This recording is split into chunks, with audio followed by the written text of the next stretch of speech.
ज़ात अचे ऐं इहे जेके मेमोरेंडम इशू कया विया आहिनि, इहे जेके मिनट्स इशू कया विया आहिनि वापसि वठे ऐं सिंध हुकूमत बि इहा घुर करे बाक़ी माण्हुनि खे बेवकूफ़ बणाए ऐं हीउ जेको कनि पिया इन जी मज़म्मत कनि पिया। ॿ आज़ी तौर ते चयो वियो त असीं चोलिस्तान कैनाल खे हाल फ़िलहाल पोइ ॾिसंदासूं, हिकिड़ी मीटिंग में आयो, पर साॻे में कच्छी कैनाल जो फेज़ 2 शुरू कंदासूं। बाबा कच्छी कैनाल जो फेज़ 2 हुजे, रेणी कैनाल जो फेज़ 2 हुजे, ग्रेटर थल कैनाल जो फेज़ 2 हुजे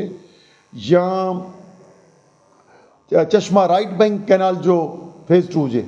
असीं कतई इन्हनि खे रद्द था करियूं छो त हुन में पाणी वेंदो ऐं पाणी जेको 6 कैनालनि में वञिणो आहे पहिरें फेज़ में उहो 35 लख एकड़नि जो आहे। उन में तव्हां चोलिस्तान करायो या कच्छी कैनाल फेज़ 2 करियो, इहे सभु सिंध जे पाणीअ जी तबाही ऐं बर्बादी थींदी। असां हिन जी मज़म्मत करियूं था। ॿियो फ़ैसिलो कयो वियो त 17 जनवरी ते साईं GM साहिब जी भरपूर सालगिरह मल्हाई वेंदी ऐं मुख़्तलिफ़ सियासतदाननि खे, मुल्की ऐं मक़ामी सियासतदाननि खे उन में सॾु ॾिनो वेंदो ऐं जीअं त 1 दिसंबर खे बि सिंधनाड़ पार्टी सिंधु तो में साह मुंहिंजो इहो उनवान हेठि मल्हाई ऐं सॼी सिंध में एतिजाजी मुज़ाहिरा कया ऐं मीडिया जे दोस्तनि जिन पंहिंजे इन ॿधीअ जे ॾींहं खे, एकता जे ॾींहं खे इन निस्बत सां मल्हायो त असीं सिंधूअ जा वारिस आहियूं या कंहिं बि टाइटल जे हेठि कयो, असीं उन्हनि खे मुबारकबाद ॾियूं था ऐं सिंध जे माण्हुनि कराचीअ खां वठी कश्मीर ताईं सिंध जे नंढनि वॾनि शहरनि में लखे न कुल करोड़ माण्हुनि जे लॻभॻि जेकॾहिं सॼा ॻणजनि उन्हनि यकजा कैनाल ऐं सिंधूअ जो सौदे खे रद्द कयो आहे। असीं सिंध जे अवाम खे सलाम पेश था करियूं ऐं उन लाइ 17 जनवरी भरपूर मल्हाइण सां गॾु 15 तारीख़ ते सॼी सिंध में हर ज़िले में मशल बरदार जुलूस कढिया वेंदा